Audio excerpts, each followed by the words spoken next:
வேளையில நியாய தீர்ப்புன்னு கேள்விப்படுறோம்.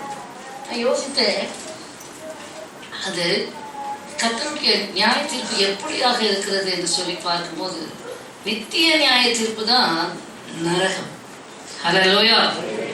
Eternal judgment is hell. அதுக்கு முன்பாகவே கர்த்தர், ஹல்லேலூயா, ஒரு வசனத்தை எடுத்து வாசிப்போம். 1 பேதுருவின் புஸ்தகம். என்னுடைய ஆபத்துல எல்லாம் நீங்கள் புரிந்திருந்தால் அதுக்கேற்றபடி நீங்கள் உங்களை ஆயத்தப்படுத்திக் கொள்ளலாம். 1 பேதுருவின் புஸ்தகம் 4ஆம் அதிகாரம் 17வது வசனத்தை வாசிப்போம். 1 Peter 4:17.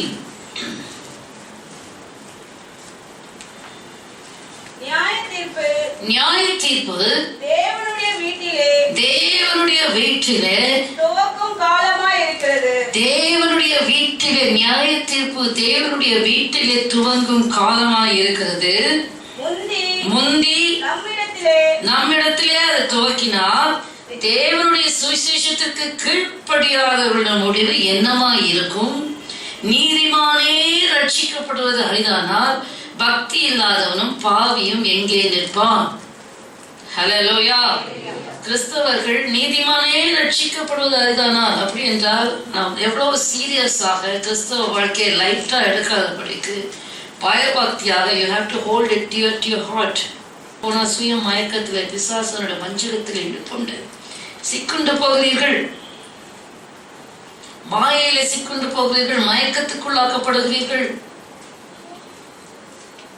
தேவனை நல்ல பங்காக தெரிந்து கொள்ள அறியாமல் போகிறீர்கள். கண்கள் குருடாக்கப்படுகிறது. ஆவிக்குரிய கண்கள் மறுபடியும் உங்களுக்கு குருடாக்கப்படுகிறது. ஆவிக்குரிய கண்கள் மூடப்படுகிறது. ஆவிக்குரிய அந்த ஷார்ப்னஸ் இல்லாமல் போகிறது. தண்ணி அடிச்ச வாக்குல போகிற செத்த மீன்களை போல இருக்கிறீர்கள். எதிர்த்து போராடக்கூட திராணி இல்லாதவர்களாக இருக்கிறீர்கள். எதிர்த்து போராடக்கூடிய வல்லமையற்றவர்களாக இருக்கிறீர்கள். எதிர்த்து சாத்தானை எதிர்த்து நிற்க கூடாதவர்களாக இருக்கிறீர்கள். நியாய தீர்ப்பு தேவனுடைய வீட்டில் துவக்கும் காலமாய் இருக்கிறது. முந்தி நம்மிடத்தில் துவக்கினால் தேவனுடைய சுவிசேஷத்துக்கு கீழ்ப்படியாதவருடைய முடிவு என்னமா இருக்கும்? சபை என்று சொன்னால் அது பரலோகத்துக்கு நடத்துற இடமும் அதுதான், நியாய தீர்ப்புக்குள்ள கொண்டு போகிற இடமும் சபைதான்.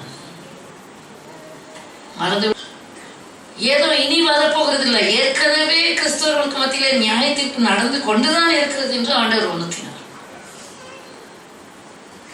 ஏற்கனவே கிறிஸ்தவர்களுக்கு மத்தியிலே கர்த்தர் நியாய தீர்ப்பை அனுமதித்துக் கொண்டுதான் இருக்கிறார். நியாய தீர்ப்பு வந்து கொண்டுதான் இருக்கிறது.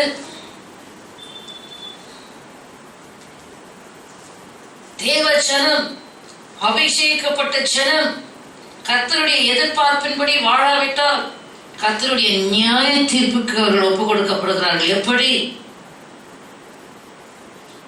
ஹல்லேலூயா. கர்த்தரே ஒப்பு கொடுக்கிறார். சில காரியங்களை மாத்திரம் வேகமாய் நம்ம பார்க்க தேவன் நமக்கு உதவி செய்வார். நமக்கு தெரிந்த நல்ல உதாரணம் என்ன? ராஜாவாகிய சவுல், அவனை தேவன் அபிஷேகம் பண்ணினார்.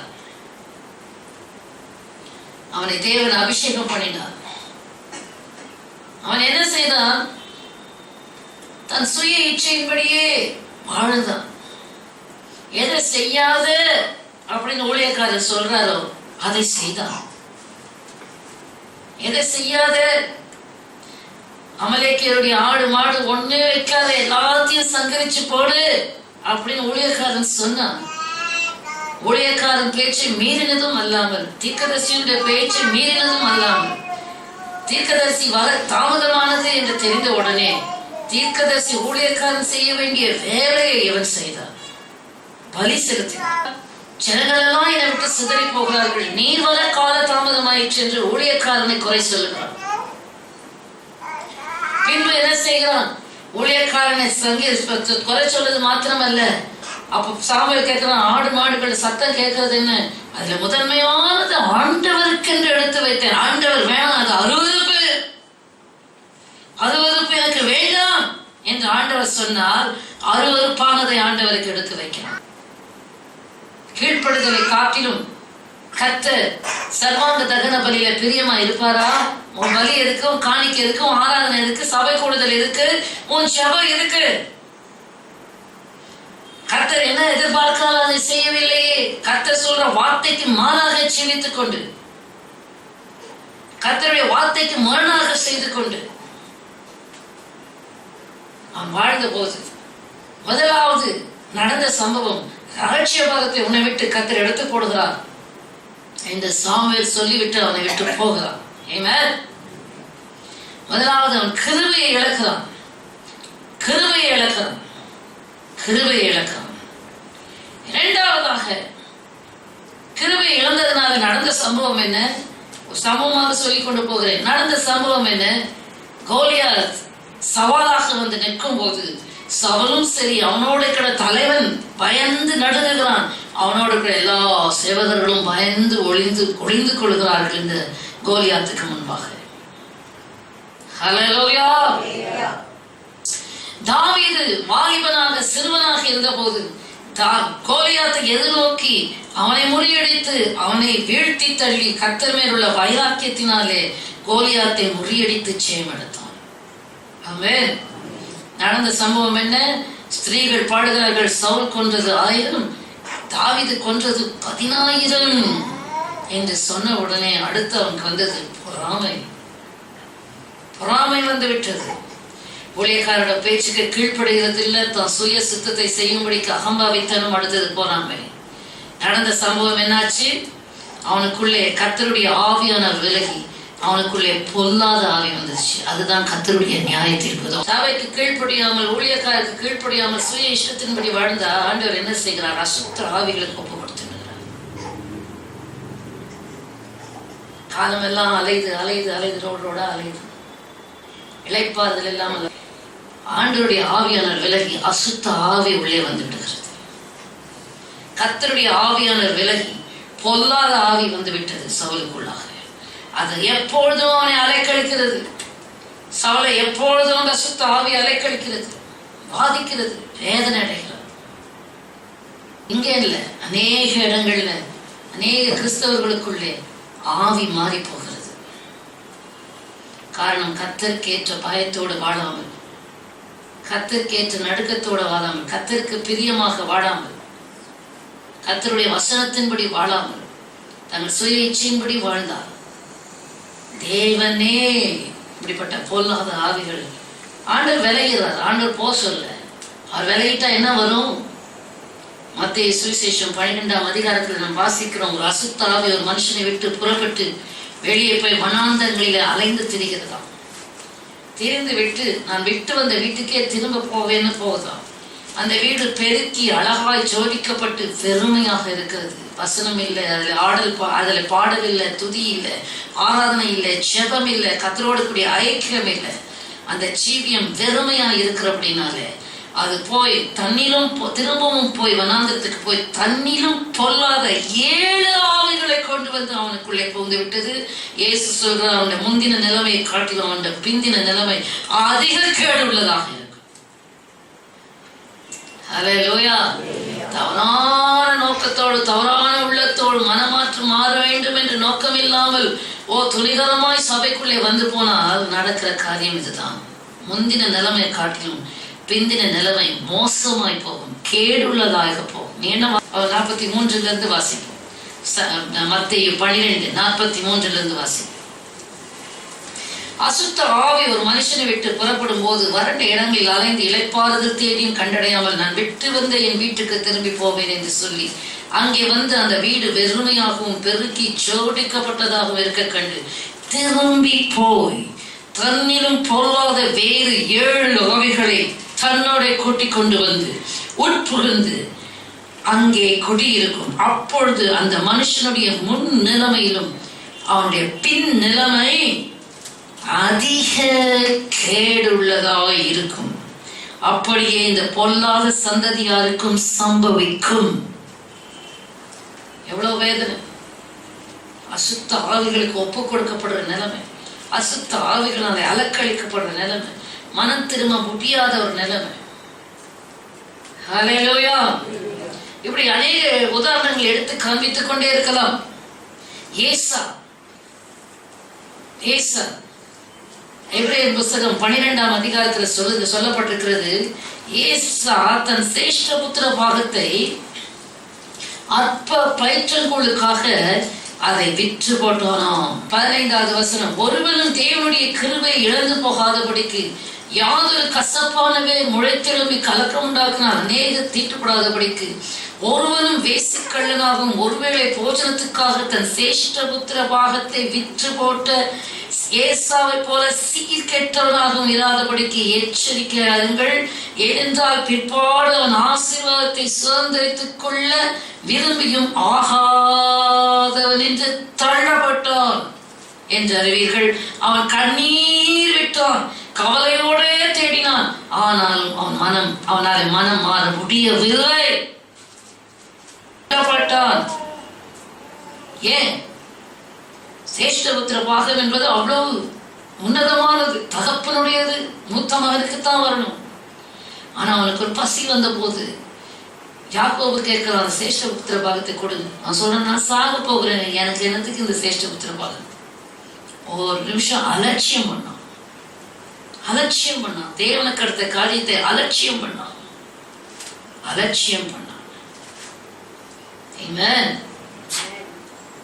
தேவனுடைய காரியத்தை அலட்சியம் பண்ணாது. எனக்கு என்னத்துக்கு யாக்கோபு தான் தருணம் என்று அந்த சேஷ்டபுத்திர பாகத்தை தனக்கு சொந்தமாக்கி கொண்டான். பிற்பாடு அவன் கண்ணீர் விட்டு அழுதான், கவலையோடு தேடினான், மனம் மாறுதலை காணாமல் போனான். இதுதாங்க நியாயத்திற்கு. மனம் மாற முடியவில்லை. அந்த நிலைமைக்கு தள்ளப்படாத. உனக்கு மனம் மாற சான்ஸ் இருக்கும் போதே, மனம் திரும்ப சான்ஸ் இருக்கும் போதே, கண்ணீர் விட்டு மனம் திரும்பி குணப்படுறதுக்கு சான்ஸ் இருக்கும் போதே மனம் திரும்பு. ஹல்லேலூயா. கர்த்தர் நீடிய பொறுமை உள்ளவராக இருக்கிறார். நீயும் அதை வீணா அதை பயன்படுத்தினா, அதை வீணா அலட்சியம் பண்ணினா. ரோமரின் புஸ்தகம் 2ஆம் அதிகாரத்தில் இருக்குல்ல, வாசிங்க. ரோமரின் புஸ்தகம் 2, 3, 5, 6 வசனங்கள். 3வது வசனம், இப்படிப்பட்டவைகளை செய்கிறவர்களை குற்றவாளிகள் என்று தீர்த்தும் அவைகளை செய்கிறவனே, நீ தேவனுடைய நியாய தீர்ப்புக்கு தப்பித்துக் கொள்ளலாம் என்று நினைக்கிறாயா? இவன் தான் பெரிய பாவம் செஞ்சனா? தேவனுடைய நியாய தீர்ப்புக்கு தப்பித்துக் கொள்ளலாம். என்ன பண்ணாங்க? மற்றவர்களை குற்றவாளியாக தீர்க்கிறான். அந்த குற்றத்தை இவனே செய்கிறான். ஹலோ, கேக்குறீங்களா? நியாய தீர்ப்பு யாருக்கு பேசுற? இப்படிப்பட்டவைகளை செய்கிறவர்களை குற்றவாளிகள் என்று தீர்த்தும் அவைகளே செய்கிறவனே, நீ தேவனுடைய நியாய தீர்ப்புக்கு தப்பித்துக் கொள்ளலாம் என்று நினைக்கிறாயா? அல்லது தேவ தயவு நீ குணப்படும்படி உன்னை ஏவுகிறது என்று அறியாமல் அவருடைய தயவு நீடிய பொறுமை, அவருடைய தயவு பொறுமை நீடிய சாந்தம் இவைகளின் ஐஸ்வர்யத்தை அசட்டை பண்ணுகிறாயா? ஹல்லேலூயா. தேவ தயவு நீ குணப்படும்படி உன்னை ஏவுகிறது. குணப்பட மனம் உண்டா? அல்லது அவருடைய தயவா உங்ககிட்ட இருக்கிறாரு, பொறுமையா இருக்கிறாரு, நீடிய சாந்தமா இருக்கிறாரு, அதை நீ அசட்டை பண்ணி கொண்டிருக்கிறாயா? அசட்டை பண்ணிக்கொண்டு தொடர்ந்து உன் சொந்த வழியில் நடந்து கொண்டிருக்கிறாயா? அசட்டை பண்ணிக்கொண்டு தொடர்ந்து உன் வழியை மாற்றிக்கொள்ளாமல் இருக்கிறாயா? தொடர்ந்து உன் ஜீவியத்தை மாற்றிக்கொள்ளாமல் இருக்கிறாயா? தொடர்ந்து தேவ பயம் இல்லாமல் வாழ்ந்து கொண்டிருக்கிறாயா? அப்படிப்பட்டவர்கள் மீது நியாயத்திற்கு வருகிறது. ஆமென். நான் சொல்லல, நான் இதை எடுக்கணும் இல்லை. எவ்வளவு ராத்திரி வரைக்கும் பிரயாசப்படுற வேற செய்தி. 5வது வசனம் சொல்கிறது, உன் மன கடினத்துக்கும் குணப்படாத உன் இருதயத்துக்கு ஏற்றபடி தேவனுடைய நீதியுள்ள தீர்ப்பு. எதுக்கு நீதியுள்ள தீர்ப்பு? தேவனுடைய தீர்ப்பு வருகிறது. உன் மன கடினம், குணப்படாத இருதயம், இது கர்த்தருக்கு அருவருப்பு. நீ மனமாறாம உன் துணிகரத்தில் உன் பொல்லாப்புல தொடர்ந்து கொண்டிருப்பாய் என்று சொன்னால், it Hallelujah, glory to God, God's judgment. கர்த்தர் பலவந்தம் பண்ணுது, தீர்ப்பு கொடுங்க. மனம் மாறாம மனம் திருந்தாம இருக்கிற ஒரு ஜீவியம். It compels God to bring the judgment. இன்னைக்கு God's judgmentனாலே ஏதோ பெரிய அடி விழும், மரண அடி விழும், அது விழும், இது விழும் இல்லைங்க. ஏற்கனவே நடந்துட்டு தான் இருக்குது. சபைகளுக்குள்ள ஒவ்வொரு விசுவாசியும் எப்படி இருக்குன்னு காண்பிக்கிறேன். எல்லா கிறிஸ்தவர்களுக்குள்ள நடந்துட்டு தான் இருக்கு. வெளியில தான் போர்வையை போத்துக்கிறாங்க, கிறிஸ்துவ போர்வையை தவிர அந்த கிறிஸ்து இல்லை. என்னைக்கோ ஆண்டவர் விலகி போனார். காரணம் மனக்கடினம் குணப்படாத இருதயத்துக்கு ஏற்றபடி. எதற்கு ஏற்றபடி வருகிறதா? மனக்கடினம் குணப்படாத இருதயம். எவ்வளோ ஆண்டவர் பலவந்தம் பண்ணுகிறார், போராடாரு. ஒருவரையும் இழந்து போக விருப்பம் இல்லாமல் ஆண்டவர் அவர்களோடு கூட பலவந்தம். நீங்க அந்த நரகத்தை குறித்த அந்த ஃபிலிம் ஷோ கூட உங்களுக்கு போட்டு காண்பித்தேன். அந்த கொரியன் ஆர்டிஸ்ட் படம் வரையும்போது சொல்ல ஆண்டோட கண்களிலிருந்து கண்ணீர் வடிகிறது. ஒரு நரகத்துக்கு போவதை குறித்து அவருக்கு விருப்பம் இல்லை. ஆனால் இந்த ஜனங்கள் தேவனை காட்டிலும் உலகம் மாயையும் மயக்கத்தையும் பிசாசானவனுடைய ஹல்லேலூயா காரியத்தையும் தெரிந்து கொள்கிறதுனாலே அவருடைய இருதயம் மனக்கடினம் ஏறுகிறது. பாவத்தின் வஞ்சனையினால். எபிரேயர் புத்தகத்திலே வாசிக்கிறோம் 3ஆம் அதிகாரத்தில் பாவத்தின் வஞ்சனையினால் இருதயம் கடினப்படுகிறது. பாவம் செய்து செய்து செய்து அது பரவாயில்ல, இது பரவாயில்ல, இது பரவாயில்ல, அது பரவாயில்லன்னு சொல்லி பாவத்தின் வஞ்சனையினாலே இருதயம் கடினப்பட்டு போகிறது. ஆகினாலே குணப்படாத இருதயம். அந்த இருதயம் என்னது? குணப்பட மனம் திரும்ப. ஆண்டவரே என்னை மன்னியும் கேட்க முடியல. அதாவது ஆண்டவருடைய மன்னிப்பை கேட்டு ஆண்டவர்கிட்ட ஒப்புரவாக முடியாதபடிக்கு ஒரு மாயையிலே ஒரு மயக்கத்திலே வாழ்கிற ஒரு வாழ்க்கை. It calls for God's judgment. திரும்ப சொல்ற ஒவ்வொரு நாளும், கடந்த வாரம் பார்த்திருப்போம், ஒவ்வொரு நாளும் மனம் திரும்புவதற்கு ஏற்ற கனிகளை கொடுத்து மனம் திரும்புவதற்கு ஏற்ற கிரியைகளை செய்தா நீ ஆரோக்கியமுடையவன், நீ ஆரோக்கியமுடையவள். ஆமென். உன் தவறுகளை குறித்து உனக்கு உணர்வே இல்லை. நீ செய்கிற தவறுகளை குறித்து உன் மனசுல வருத்தமே இல்லை. நீ செய்கிற தவறுகளை குறித்து உனக்கு ஒரு சந்தோஷம் இருக்கு, ஒரு அதை ருசிக்கிற அனுபவிக்கிறேன்னு சொன்னா கர்த்தரால கைவிடப்பட்டு கர்த்தருடைய நியாய தீர்ப்புக்கு ஒப்பு கொடுக்கப்பட்டு இருக்கிறாய் என்ற அர்த்தம். கர்த்தரால் தள்ளப்பட்டு இருக்கிறாய் என்ற அர்த்தம். மனம் திரும்ப முடியாமல் இருக்கிறாயா?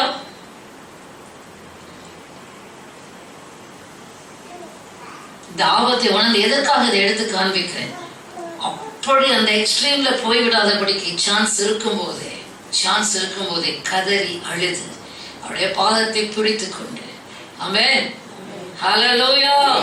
குமாரன் கோபம் கொள்ளாமலும் வழியிலே நீங்கள் அழியாமலும் இருக்கும்படிக்கு அவரை முத்தம் செய்யுங்கள். கொஞ்சம் காலத்தில் அவர் கோபம் பற்றி எறியும்.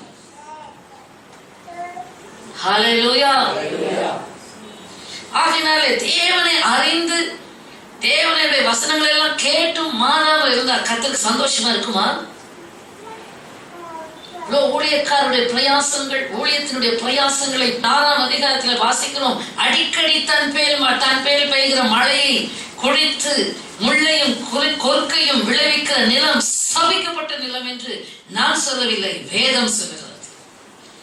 கர்த்தருடைய எல்லா ஆசீர்வாதத்தையும் வாங்கிட்டு அதுக்கேற்ற நல்ல பலனை கொடுக்காம முள்ளையும் கொறுக்கையும் விளைவித்தால் கர்த்தருடைய ஆசீர்வாதமா வரும் உன் மேல.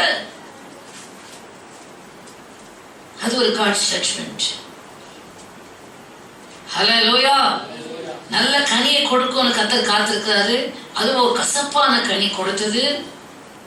இவ்வளவு நன்மையான காரியங்களை வாங்கி அதை உனக்கு வாழ்க்கையில அபியாசப்படுத்தி அதை செயல்படுத்தி உனக்குள்ள இந்த நன்மையான காரியங்களை புறப்பட செய்து வெளியே கொண்டு வரதான் கர்த்தர் உன்னை கொண்டு வருகிறார். வசனங்களை கொடுக்கிறார், எல்லாவற்றையும் செய்கிறார். அதை கேட்டப்ப உடனடியாக இருந்தாலும் பிரயாசத்தை கர்த்தர் பார்க்கிறார். ஆமென் ஹல்லேலூயா. இந்த உத்தமமான முயற்சிகளை கர்த்தர் பார்த்து கனப்படுத்துவார். ஆமென்.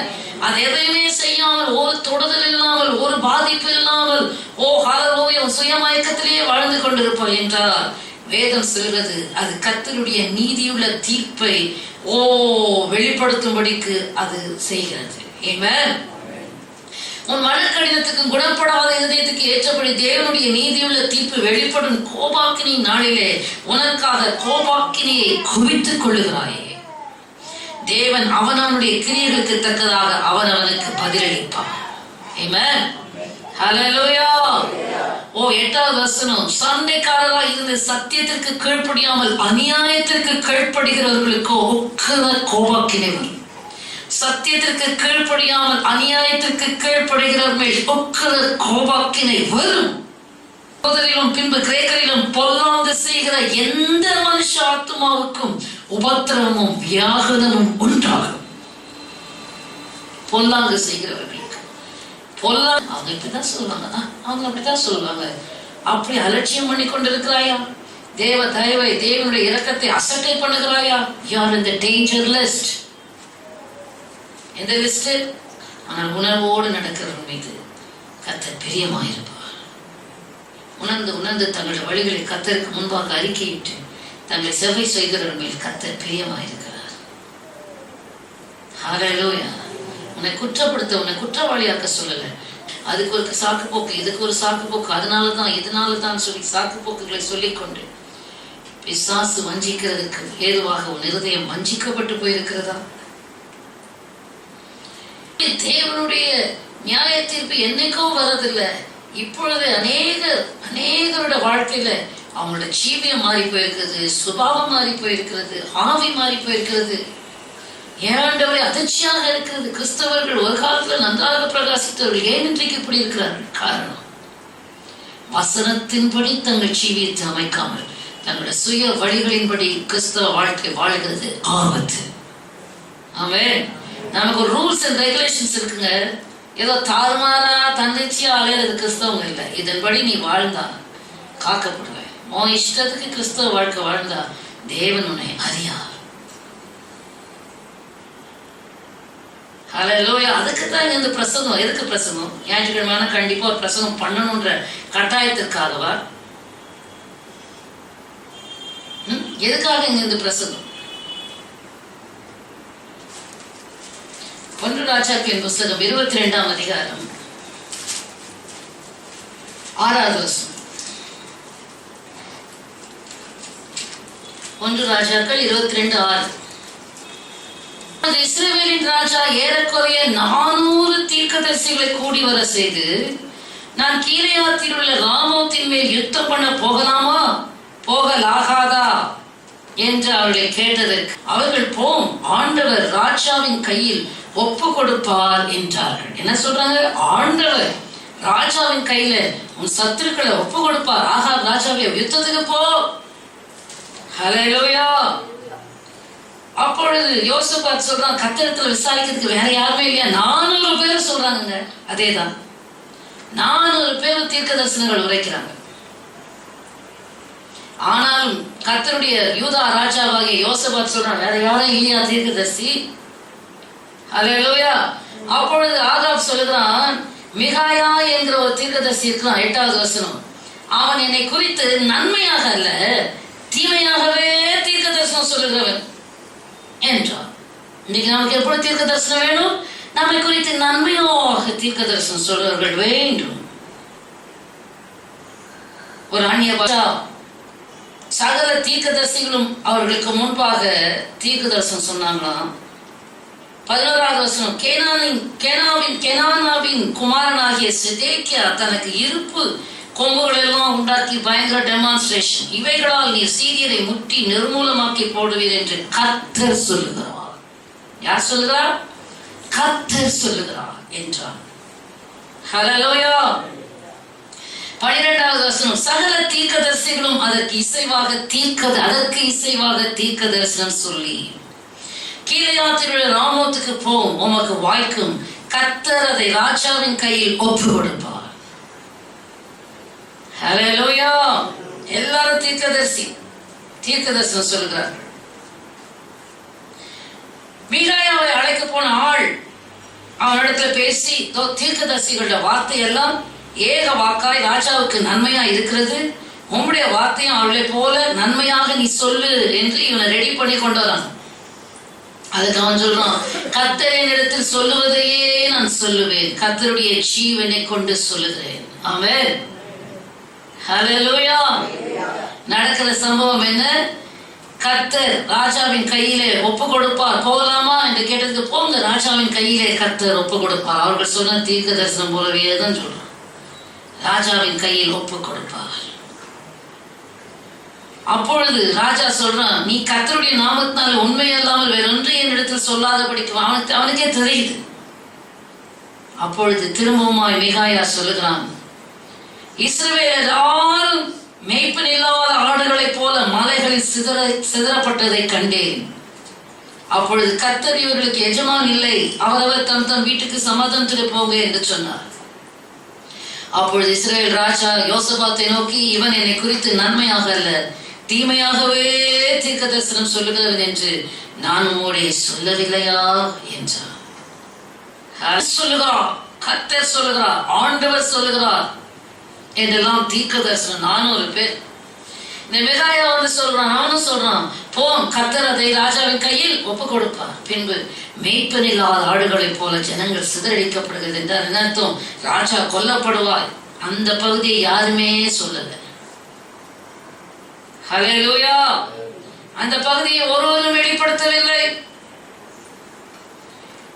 அப்பொழுது ஹல்லேலூயா, glory to God, 19வது வசனம் அவன் சொல்லுகிறான், கர்த்தருடைய வார்த்தையை கேளும், கர்த்தர் தம்முடைய சிங்காசனத்தின் மேல் வீற்றிருக்கிறதையும் பரம சேனையெல்லாம் அவரிடத்தில் அவர் வலது பக்கத்திலும் இடது பக்கத்தில் நிற்கிறதையும் கண்டேன். அப்பொழுது கர்த்தர், ஆகா, போய் கேலேயாத்தில் உள்ள ராமோத்தில் விழும்படி அவனுக்கு போதனை செய்கிறவன் யார் என்று கேட்டதற்கு ஒருவன் இப்படியும் ஒருவன் அப்படியும் சொன்னார்கள்.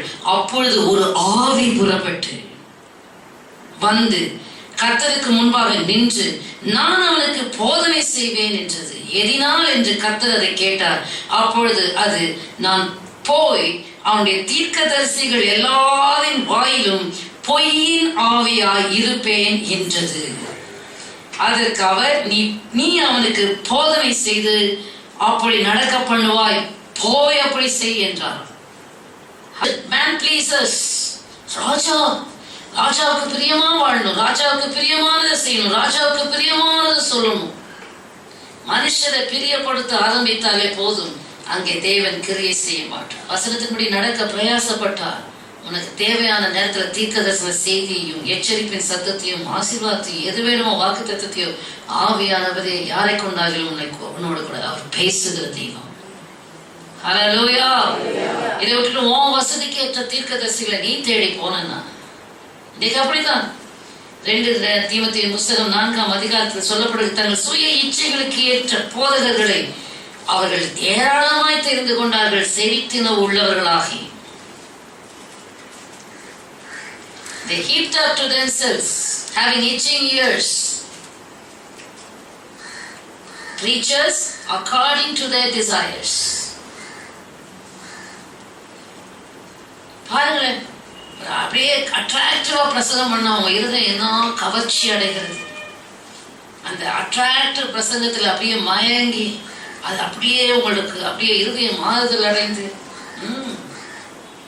ஏன் ஆழமா போகாத, ஆழமா படக போடாத, ஆழமா வேர்கொள்ளாத, சத்தியத்தின்படி ஜீவிக்காத, மேலோட்டமா பிரசனம் பண்ணி அவங்களை மேலோட்டமா நரகத்துக்கு தள்ளு.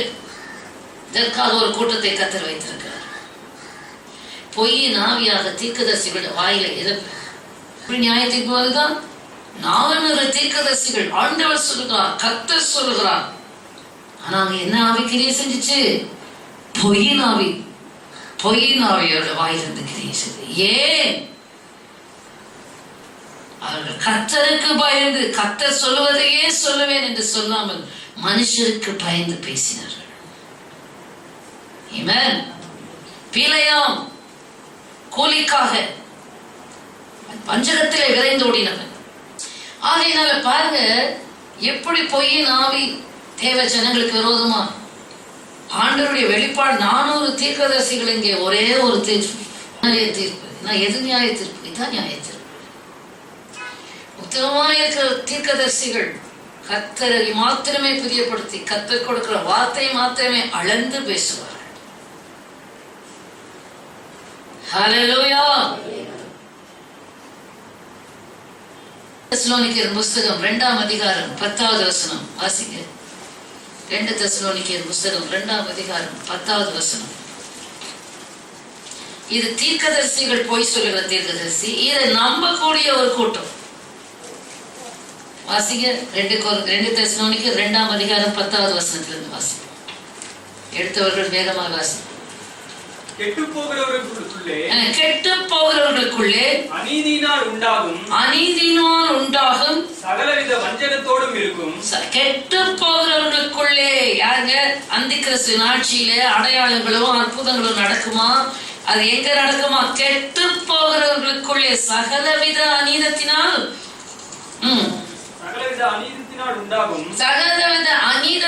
உண்டாகும் கெட்டு போவர்களுக்குள்ளே அநீதியினால் உண்டாகும் சகலவித வஞ்சகத்தோடு இருக்கும். ரட்சிக்கப்பட ஏன் கெட்டு போகிறவர்கள்? இவங்க கெட்டு போகிறதும் தெரிந்து கொள்றாங்க.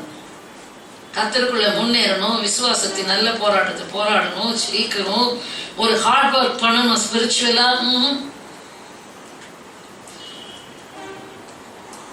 கெட்டு போகிறவர்களுக்குள்ளே அநீதியினால் உண்டாகும் சகலவித வஞ்சகத்தோடு இருக்கும். ஏன்னா இவர்கள் ரட்சிக்கப்படத்தக்கதாக சத்தியத்தின் மேலுள்ள அன்பை அங்கீகரியாமல் போனபடியால் அப்படியாகும். ரட்சிக்கப்படுறதுன்னா ஏதோ ஒரு நாள் வந்து ஞானஸ்தானம் பெறது இல்லைங்க. It's a continuous process through the word of God. ரட்சிக்கப்படத்தக்கதாக சத்தியத்தின் மேலுள்ள அன்பை அவர்கள் அங்கீகரிக்கிறார். ரட்சிக்கப்படுவதற்கு ஏதுவான சத்திய வசனத்தை பேசினால் அது அங்கீகரிக்கப்படவில்லை. They do not acknowledge, they do not accept.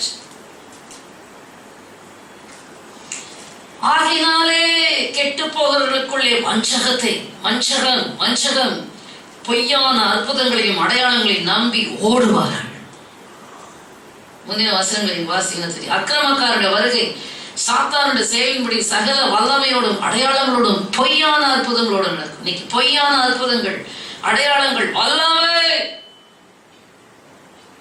எல்லாம் நடந்தால் எல்லாம் நடக்கலாம். சபைகளுக்குள்ளே இன்னைக்கு அநேக சபைகளுக்குள்ளே நடக்கிறது. அடையாளங்கள் பொய்யான காரணம் ஏன் அது பொய்? ரட்சிக்கப்படத்தக்கதாக சத்தியத்தின் மேலுள்ள அன்பை அவர்கள் அங்கீகரிக்கவில்லை. அப்படி என்றால் அந்த பொய்யான அற்புத அடையாளங்கள் நடக்கிற இடத்துல என்ன இல்லை? ஜனங்கள் ரட்சிக்கப்படத்தக்கதாக சத்தியம் பிரசங்கிக்கப்படவில்லை. அந்த ஜனங்கள் ரட்சிக்கப்படத்தக்கதான சத்தியத்தின் மேலுள்ள அன்பை அவர்களுக்கு புகட்டவில்லை. ஒரு என்டர்டெயின்மெண்ட் மாதிரி ஆயிப்போச்சு. இது ஒரு என்ன சொல்றது, ஒரு டெமான்ஸ்ட்ரேஷன் மாதிரி ஆயிப்போச்சு. God's power. அதில் சத்தியத்தை பேசுகிறவர்களை வேற அவர்கள் பரியாசம் பண்ணுகிறார்கள். சத்தியத்தை குறித்து பிரசங்கிக்கிறவர்களை அவர்கள் கேலி பண்ணுகிறவர்களாக இருக்கிறார்கள். ஒரு பக்கம் பொய் தீர்க்கதரிசி, பொய்யை சொல்லும்படி தீர்க்கதரிசிகளுக்குள்ளே பொய்யின் ஆவி, இன்னொரு பக்கம் பொய்யை விசுவாசிக்கத்தக்கதாக அடுத்த வசனம் வாசிங்கன்னா, ஆகையால் சத்தியத்தை விசுவாசியாமல் அநீதியில் பிரியப்படுகிற யாவரும் ஆக்கினைக்குள்ளாக தீர்க்கப்படும்படி அவர்கள் பொய்யை விசுவாசிக்கத்தக்கதாக கொடிய வஞ்சகத்தை தேவன் அவர்களுக்கு அனுப்புவார். ஆமென். ஹல்லேலூயா. பொய்யை விசுவாசிக்கிறதுக்கு தேவனே ஒப்புக் கொடுக்கிறார். இது ஒரு நியாய தீர்ப்பு. உங்களுக்கு பார்க்க பயங்கரமா இருக்கு. நான் வசனத்துல இருந்து தானே பேசுறேன், சொந்தமா ஏதாவது பேசுறேன்னா? இந்த வசனம்லாம் எல்லார் கண்ணுக்கும் தெரியவே இல்லையே. தேவன் தான் அனுப்புறார். அது ஒரு நியாய தீர்ப்பு. பொய்யை விசுவாசிப்போம். ஹல்லேலூயா. பொய்யை விசுவாசி. பொய்யை விசுவாசிச்சாதான் என்ன செய்ய முடியும்? உன்னை ஆக்கணைக்குள்ள தீர்ப்பு நாள் ஆக்கணைக்குள்ள ஆக்கப்பட முடியும். உனக்கு சத்தியம் வேணாம் இல்ல, ரட்சிக்கப்படுவதற்கு ஏதுவான சத்தியம் வேணாம் இல்ல, பொய்யை விசுவாசிச்சுட்டு போயிரு. அநேக சபைகள் இருக்கிறது, அநேக ஊழியங்கள் இருக்கிறது. சாத்தானும் ஒளியின் தூதனுடைய வேஷத்தை தரித்துக் கொள்வான். அவனுடைய ஊழியக்காரர்கள் நீதியின் ஊழியக்காரருடைய வேஷத்தை தரித்துக் கொள்வார்கள். எல்லாம் before it is too late, change your ways. Hallelujah. கால தாமதத்துக்கு முன்பாக உன் வழிகளை மாற்றிக்கொண்டு சத்தியத்தின் மேலே பிரியமும் அன்புடைய மகனாய் மகளாய் மாறு. சத்தியத்தை அதிகமாக அறிந்தவர்கள் வஞ்சிக்கப்பட முடியாது. கர்த்தர் வஞ்சனைக்கு ஒப்பு கொடுக்க மாட்டான். பொய் முதல் சொன்ன தீர்க்கதரிசிகளுக்குள்ளே பொய்தாவே. அடுத்தது அப்படிப்பட்டவர்களை நம்பக்கூடிய சத்தியத்தின் மேல் உள்ள அன்பு இல்லாததுனாலே, சத்தியத்தை நேசிக்காதனாலே அப்படிப்பட்டவர்களை விசுவாசிக்கத்தக்கதாக வஞ்சகத்தை அவர்களுக்கு, சத்தியத்தை நேசிக்காதவர்களுக்கு கர்த்தர் அனுப்புகிறார். ஆமென். இன்னொரு வஞ்சனை என்ன? பொய்ய பேசி அனனியா சபீராள் பேதுருக்கு முன்பாக வந்து பொய்ய பேசினார்கள். பணத்தை நிலத்தை எவ்வளவுக்குதான் விற்றீர்கள்? ஆமா, அவளுக்குதான் விற்றோம். அவளா சொல்ல, பேதுரு கேட்ட பிறகு சொன்னோம். பரிசுத்த ஆவியினிடத்திலே பொய் பேசும்படி சாத்தான் உன் இருதயத்தை தூண்டினது என்ன என்று சொன்ன உடனே அங்கே செத்து விழுந்தான். அது ஒரு நியாய தீர்ப்பு. இன்னைக்கு செத்து விழல, ஆனா நீ பொய்ய பேசி பேசி பேசி பேசி பேசி உன் ஆத்மாவை மறுபடியும் சாவுமணி அடித்து உன் ஆத்மா செத்து போயிருக்கிறது. அசுத்த ஆவியின் குடியிருப்பாய் மாறி இருக்கிறது. பொய்ய பேசி நம்ம எதையும் சாதிக்கல. சொல்றார் அல்லவா யூதர்களை பார்த்து, நீங்கள் உங்கள் பிதாவாகிய பிசாசினால் உண்டானவர்கள். அவன் ஆதி முதல் மனுஷ கொலைபாதகனாய் இருக்கிறான். அவன் தன் சொந்தத்திலிருந்து பேசுறான். அவன் பொய்யனும் பொய்க்கு பிதாவுமாய் இருக்கிறான். எங்க போய் முடிவடைறீங்க? ஹலோ, கூட இறக்கம் கிடைக்கும். ஆண்டவருக்குள்ள வந்தா ஒழுங்கான ஒரு வாழ்க்கை வாழணும், இல்லைன்னா அது பயங்கர ஆபத்து. அடுத்ததாக நாம் பார்க்கும்போது யூதாஸ் காரியோத்து இயேசு கிறிஸ்துவோட கூட இருந்தவன், 12 சீஷர்களிலே ஒருவன். ஹல்லேலூயா. அவனை நம்பி அவர் பணப்பைய வேற கொடுத்து வச்சிருந்தார். அவரை பார்த்து சொல்றாரு, ஹல்லேலூயா, glory to God. யோவான் சுவிசேஷம் 6ஆம் அதிகாரம் 70வது வசனம். 12 உங்களை நான் தெரிந்து கொள்ளவில்லையா? உங்களுக்குள்ளும் ஒருவன் பிசாசாய் இருக்கிறான். ஏங்க, அவன் பிசாசுக்கா பிறந்தான்? இயேசுவை ஏற்றுக்கொண்டான், இயேசுவை பின்தொடர்ந்தான், இயேசுவின் அடிச்சுவடுகளை தொடர்ந்தான், சீஷனா இருந்தான். உங்களுக்குள்ளும் ஒருவன் பிசாசா இருக்கிறான். சீமோனின் குமாரனாகிய யூதாஸ் காரியோத்து 12 ஒருவனாய் இருந்தும் தம்மை காட்டி கொடுக்க போகிறவனாய் இருந்தபடினால் அவனை குறித்து இப்படி சொன்னார். ஹல்லேலூயா. உங்களுக்குள்ளே ஒருவன் பிசாசா இருக்கிறான். ஏங்க பிசாசு? திரும்பவும் சொல்லுகிறேன், கவனிங்க நன்றாக.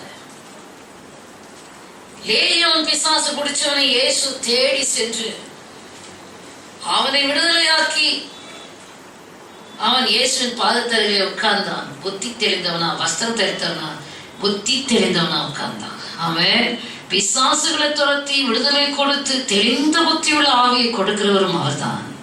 ஆமென். ஆனால் இயேசுவோடவே கூட இருந்தான். ஆனால் இயேசுவோடு கூட மனம் வேறுபட்டு கொண்டே இருந்தது. பிரிவினை ஆவி. யோவான் சுவிசேஷம் 13ஆம் அதிகாரத்தை நாம் வாசிக்கிறோம். அந்த பரிமள தைலத்தை வீணாக்குறத குறிச்சு அவன் சொல்றான், இந்த வீண் செலவு என்னத்துக்கு? இதை விற்று தரித்திரருக்கு கொடுக்கலாமே என்று இயேசுவை பார்த்து பொறாம, இயேசுவை பார்த்து போட்டி, இயேசுவை பார்த்து இயேசு கிறிஸ்துகிட்டயே பொறாமப்படுறவன், போட்டி போடுறவன் வேற என்னவா இருப்பான்? இயேசுவை குறை சொல்லுகிறவன், இயேசுக்கு செலவிடுகிறது வீண் என்று சொல்லுகிறது. ஓ glory to God. அவனை குறித்த அந்த அதிகாரத்தை சொல்லுது, அவன் திருடனானபடினாலும் பணப்பைய அவன் வைத்திருக்கிறபடினாலும். திருடன் அவன் கையில போய் பணப்பைய கொடுத்து வச்சிருக்காரு. அப்படின்னா என்ன அர்த்தம்? பணத்து மேலேதான் நோக்கமாக்கி இதை விற்று தரித்திரருக்கு கொடுக்கலாமே. பிசாசு ஏங்க வரா? இயேசுவோட கூட தானே இருந்தான். ஏன் பிசாசு வந்துச்சு? அவர் பிசாசின் வல்லம் பிணியாளிகளை குணமாக்கவும் பிசாசின் வல்லமை அகப்பட்ட யாவரையும் குணமாக்குகிறவராக சுற்றி திரிந்தார் என்று அப்போஸ்தலர் நடவடிக்கைகள் 10:38. அநேக பிசாசுகளை துரத்தினார், வியாதியஸ்தரை சுகமாக்கினார். ஆனா கூடவே இருந்தவர் பிசாசாயிட்டானே.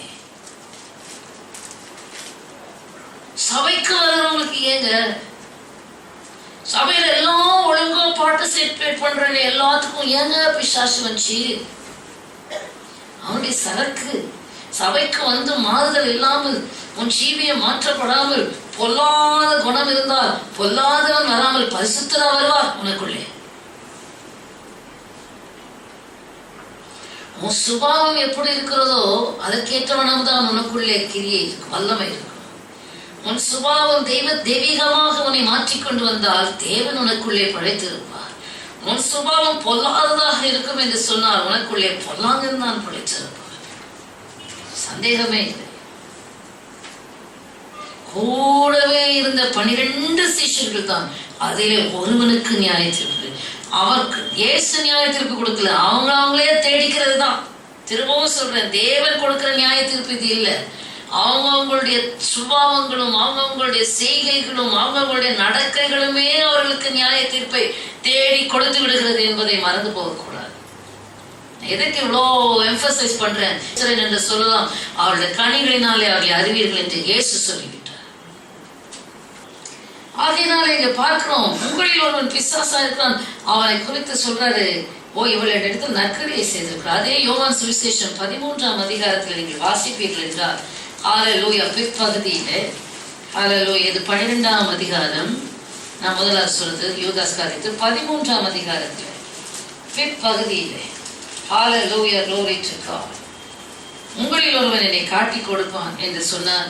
அவர் யார் என்று கேட்டு 27வது வசனம், அந்த துணிக்கையை யூதாஸ் வாங்கின பின்பு என்ன சொல்றது, சாத்தான் அவனுக்குள் புகுந்தான்.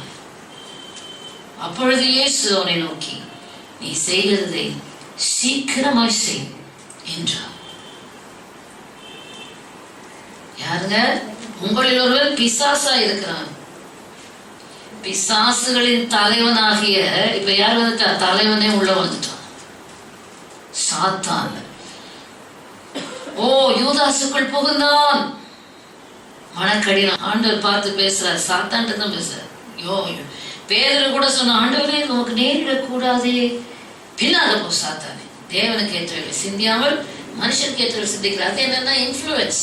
அப்பப்போ சாத்தானோட ஆவி வந்து நம்முடைய ஆவியோட தேவனுக்கு விரோதமா சிந்திக்க செய்யறது, தேவனுக்கு விரோதமா நினைக்க செய்யறது, தேவனுக்கு விரோதமா நம்மளை செயல்பட செய்கிறது. இதெல்லாம் பார்க்கும்போது நாம பின்னால போ சாத்தானே, தேவனுக்கு ஏற்றதை செய்ய விடாமல் மனுஷனுக்கு ஏற்றதை செய்ய வைக்கிறாய் அப்பா என்று நீ கடிந்து கொண்டால் அவன் போயிடுவான். ஹல்லேலூயா. இயேசு அவனை கடிந்து கொண்டார். அந்த பேதுரு கையில தான் பெரிய பொறுப்பை கொடுத்தார். ஆமென்.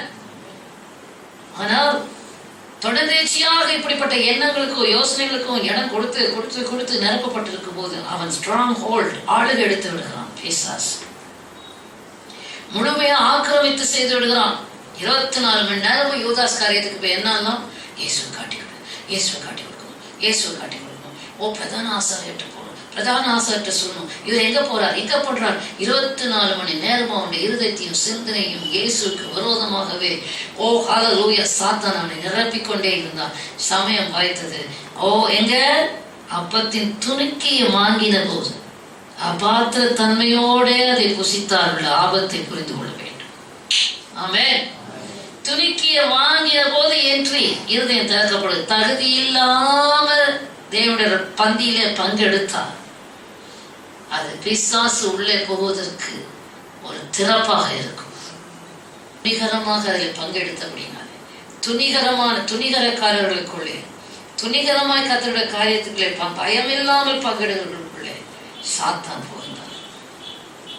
அதெல்லாம் சொல்றதுக்கு பயத்தோடு தான் பேசுறேன், சும்மா விளையாட்டு இல்லை. நான் ஏன் இதை கர்த்தர் சொல்ல வைக்கிறேன்னு எனக்கு தெரியாது. ஹல்லேலூயா. யூதாஸ்குள்ளே சாத்தான் புகுந்தான். என்ன செய்தான்? சாத்தான் புகுந்தான், ஆசீர்வாதம் வாங்குது. அவன் வேலையை முடிக்கிற வரைக்கும் யூதாஸை பயன்படுத்தினான். அவன் வேலையை முடித்த உடனே சாத்தான் அவனை விட்டு விலகினான். அப்பகலாம் அவனுக்கு வாத, ஐயோ குற்றமில்லாத ரத்தத்தை காட்டி கொடுத்தேனே. பிரதான ஆசாரிட்ட ஓடுறான், அப்பா 30 வெள்ளிக்காசு எனக்கு வேண்டாம், குற்றமில்லாத ரத்தத்தை காட்டி கொடுத்துட்டேன், அது ஓம்பாடுப்பா, எனக்கு என்னாச்சு? அந்த வெள்ளைக்காசை தூக்கி எறிந்து நாண்டு கொண்டு செத்தான். எவ்வளவு வேதனை! ஆண்டவர் சிநேகிதனே தான் அவன் அழைச்சார். நீ நாசமா போவேன்னு சொல்ல, சாபமா போவேன்னு சொல்லலங்க. நியாய தீர்ப்பு கர்த்தர் கொடுக்கல, அவங்க செய்கைகளே அவர்களுக்கு நியாய தீர்ப்பை கொண்டு வருது. தயவுசெய்து புரிந்து கொள்ளும். God is not judging. கர்த்தர் ஒருவரையும் இழந்து போக அவருக்கு திரும்பவும் சொல்றது, ஒருவரையும் இழந்து போக அவருக்கு விருப்பம் இல்லை. உன் செய்கைகளை மாற்றும், உன் வழிகளை மாற்றும், நடத்தைகளை மாற்றும், எண்ணங்களை மாற்றும், நினைவுகளை மாற்றும், உன்னுடைய ஐக்கியங்களை மாற்றும். ஆமென். மனம் திரும்புவதற்கு ஏதுவாக பிரயாசப்படு. ஆண்டவரத்தில் உன் இருதயத்தை சிந்தையை ஒருமுகப்படுத்தி தேவனுக்கு மாறாக இருக்கிற எல்லா உன் வாழ்க்கையின் பகுதியை ஆண்டவருக்கு உண்மையாக சொல்லி ஒப்பு கொடுத்து கர்த்தருடைய தொடுதலை கேள். கர்த்தருடைய மாறுதல் உண்டாகும்படி கதறி கேள். உன்னுடைய செய்கைகளும் உன்னுடைய கிரியைகளும் தான் உன்னை நியாய தீர்ப்புக்குள்ளே தள்ளி விடுகிறது. தேவன் யாரையும் நியாயம் தீர்க்கிறதுக்கு அவருக்கு எனக்கு இவங்களை பிடிக்கும் அவங்களை பிடிக்காதுன்ற சொல்றதில்ல. அவருக்கு எல்லா பட்சபாதமே அவரிடத்துல கிடையாது. ஆமென். He is not a partial God. எப்போ திசையை திருப்பலாம், வழியை திருப்பலாம், தேவனுக்கு விரோதமா திருப்பலாம். ஐயோ, இன்றைக்கு கிறிஸ்தவர்கள் சூனியக்காரர்களும் மந்திரக்காரர்களுமாய் மாறி போகிறது. அவதியை கேட்க வேதனையா இருக்கு. வெளியே தெரியாதுங்க. they are secret societies. யாருங்க? அவங்களோட ஐக்கியம் எல்லாம் தங்க குடும்பத்தையும் தங்கள் எல்லாத்தையும் அந்த மந்த சக்தியை வச்சுட்டே கண்ட்ரோல்ல நடத்தி நீங்கள் எல்லா ஆவிகளையும் நம்பாமல் அந்த ஆவி தேவனால் உண்டானவைகளா என்று சோதித்து பார்க்க வேண்டும். கடைசி காலங்க விசுவாச துரோகம் பயங்கரமா நேரிட்டு கொண்டிருக்கிறது. அந்தி கிறிஸ்துவின் ஆவி பலமாக கிரியை செய்கிறது. எங்கே? வெளியே இல்ல, கிறிஸ்தவர்களுக்குள்ளே, சபைகளுக்குள்ளே. ஹல்லேலூயா. மனசாட்சியம் அழிக்க போய் சொல்லி நான் முடிக்கட்டும். ஹல்லேலூயா, glory to God. திரும்ப சொல்லுகிறேன், உங்களோட ஜீவியத்தை சீர்தூக்கி பார்க்கிறவர்களுக்கு கவலை கிடையாது. ஆமென். ஒரு நிச்சயம் நமக்கு உண்டு, நம்பிக்கை. அவர் எந்த நேரத்திலும் நாம் வந்தடையத்தக்க கண்மலை அவர். ஆமென். உங்களுக்குள்ள இருக்க ஆவி பொல்லாத ஆவிக்கு இடம் கொடுத்து சிறைப்பட்டு போயிருக்கிறீங்க. ஆமென் சொல்லி ஏமாத்திட்டு இருக்காதீங்க, ஏமாந்துருக்காதீங்க. நிலைமையை உணருங்க, உங்களோட ஆபத்தான நிலைமையை உணருங்க.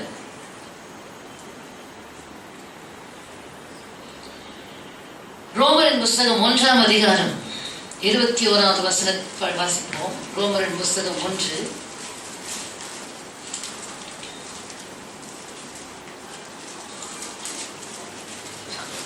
21. அவர்கள் தேவனை அறிந்தும் அவரை தேவனென்று மகிமைப்படுத்தாமலும் ஸ்தோத்தரியாமலும் இருந்து தங்கள் சிந்தனைகளினாலே வீணரானார்கள். உணர்வில்லாத அவர்கள் இருதயம் இருளடைந்தது. தேவனை அறிந்தவர்கள் தேவனை துதித்து ஸ்தோத்தரித்து அவரை மகிமைப்படுத்திட்டு அதுல சந்தோஷப்பட கற்றுக்கொள். ஆமென். தேவன்ல சந்தோஷப்படாம உலக கேளிக்கைகளிலும் உலக மாயைகளிலும் சிக்குண்டு உணர்வில்லாம போய் இருதயம் இருளடைஞ்சா, சிந்தை வீணா இருந்தா, அங்க நடக்கிற காரியம் என்ன தெரியுமா? அவர்கள் தங்கள் ஞான கடைசி பகுதி மாத்திரம் சொல்றேன். தேவன் அவர்களை அசுத்தத்திற்கு ஒப்பு கொடுத்தார். என்ன? தேவன் அவர்களை அசுத்தத்துக்கு ஒப்பு கொடுத்தார். அடுத்தது அதே வசனத்தை வாசித்தீங்கன்னா 27வது வசனம் என்று நினைக்கிறேன். 26 தொடக்கத்தில் நாம் வாசிப்போம் என்றால், இது நிமித்தம் தேவன் அவர்களை இழிவான இச்சை லோகங்களுக்கு ஒப்பு கொடுத்தார். தேவனுடைய சத்தியத்தை அவர்கள் பொய்யாக மாற்றி 25 சிருஷ்டிகரை தொழுது சேவையாமல் திருஷ்டியை தொழுது சேவித்து அவரே என்றென்றைக்கும் ஸ்தோத்திரிக்கப்பட்டவர். இது நிமித்தம் தேவன் அவர்களை இழிவான இச்சை ரோகங்களுக்கு ஒப்பு கொடுத்தார். ஆங்கிலத்தில் வாசிங்க. For this reason, God gave them up to wild passions. For even their women exchange the natural use for what is against nature. Exchange the natural use against what is nature. பெண்கள் நீங்க பாருங்க, lesbians பெண்கள் தவறாய் நடக்கிறது. இப்படிப்பட்ட பல பாவங்கள் பிரடாமினண்டாக வெளியரங்கமாக துணிகரமாக இப்படிப்பட்ட பொல்லாத ஆவிகள் கிரியை செய்கிறது. அகெயின்ஸ்ட் நேச்சர் துணிகரம் உள்ள ஆவி. ஹோமோசெக்சுவல் ஸ்பிரிட்ஸ் இதெல்லாம் பேசினா பிரசங்கம் பண்ணா ஹேட் ப்ரீச்சர்னு. ஆனா அவங்களுக்குள்ள கிரியை செய்கிறது பொல்லாத ஆவி, பாதாளத்தின் ஆவி, சாத்தானின் ஆவி. கர்த்தர் அவர்களை ஒப்பு கொடுத்தாராம் கேடான சிந்தைக்கு, இச்சை லோகங்களுக்கு அவர்களை ஒப்பு கொடுத்தார். அதெல்லாம் உணர்ந்து மனம் திரும்பணும். We are not against such people. We want people to repent and come back to God. Hallelujah.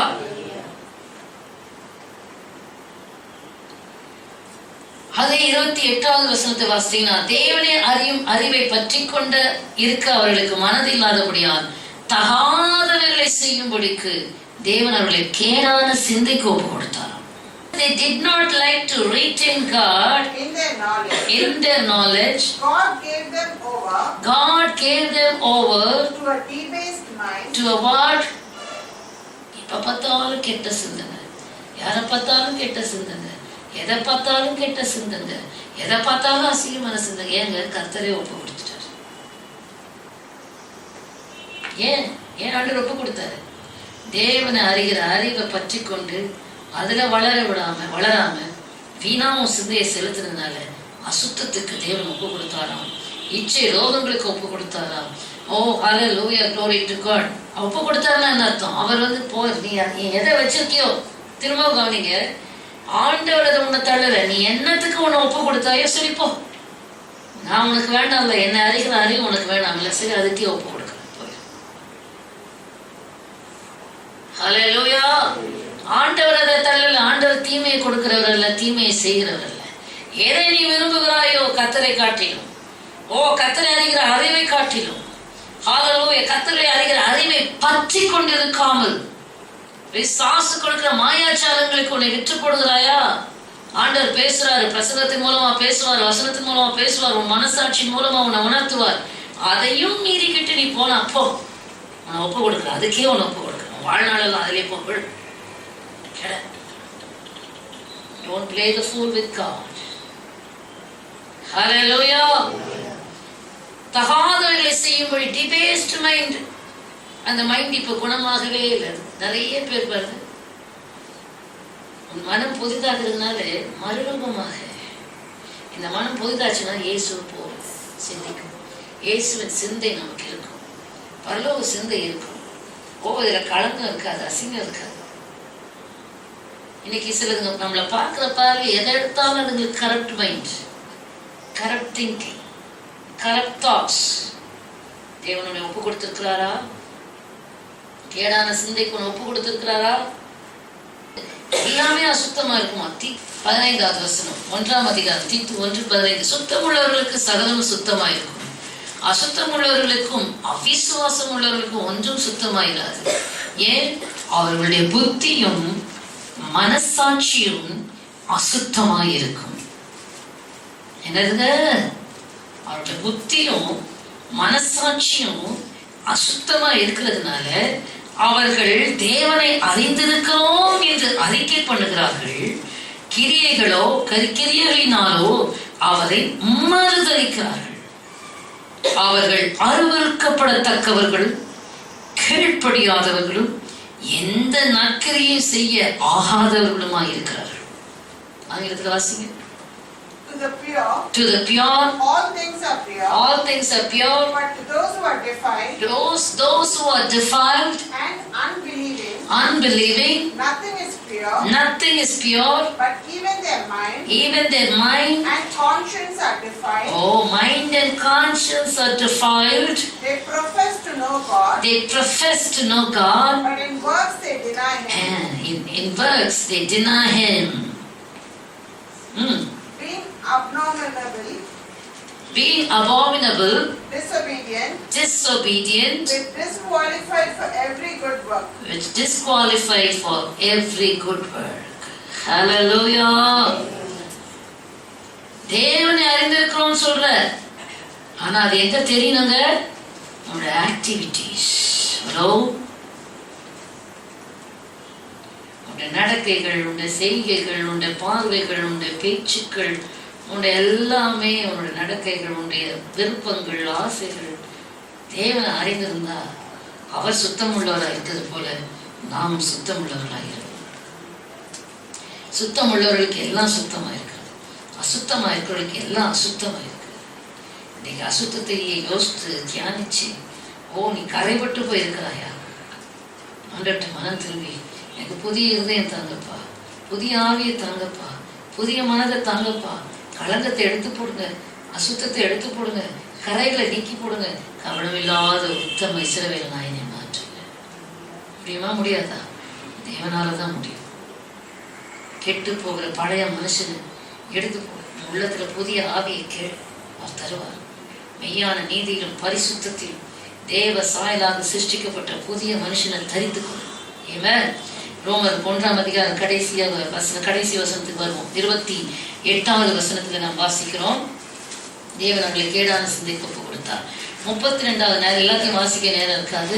30, 31ல நிறைய காரியங்களை சொல்கிறார். புறக்கூறுகள், அவதூறு பண்றவர்கள், தேவ பயங்கர், துராக்கிரதம் பண்கிறவர்கள், அகந்தை உள்ளவர்கள், வீம்புக்காரர், பொல்லாதவைகளை யோசித்து பிணைக்கிறவர்கள், பெற்றோருக்கு கீழ்ப்படியாதவர்கள், உணர்வில்லாதவர்கள், உடன்படிக்கையை மீறுகிறவர்கள், சுபாவ அன்பில்லாதவர்கள், இணங்காதவர்கள், இரக்கம் இல்லாதவர்கள் இருப்பார்கள். இப்படிப்பட்டவர்களை செய்கிறவர்கள் மரணத்துக்கு பாத்திரதா இருக்கிறார்கள் என்று தேவன் தீர்மானித்த நீதியான தீர்ப்பை அவர்கள் அறிந்திருந்தும், தேவனுடைய தீர்மானத்தின் தீர்ப்பு பாருங்க, தேவனுடைய தீர்மானத்தின் தீர்ப்பு அவங்க அறிந்திருந்தும் அவைகளை தாங்களே செய்கிறார்கள். செய்கிறதும் அல்லாமல் அவைகளை செய்கிற மற்றவர்களிடத்திலே பிரியப்படுகிறார்கள். தாங்களே அந்த தவறு செய்யறாங்களா? அப்படி செய்கிற மற்றவர்களிடத்துல எப்படி இருக்காங்க? ஒத்து போறாங்க. ஒருவோட ஒத்து போறியா? உங்களால யார் மேலதான் பிரியம் இருக்குது? சத்தியத்தை பேசுறவர்களை பார்த்தா அது கசப்பா இருக்கிறது. இப்படிப்பட்ட அசுத்த கதைகளை பேசிக்கொண்டு, இச்சை காரியங்களை பேசிக்கொண்டிருக்கிறவர்களை கேட்டா பிரியமா இருக்குது.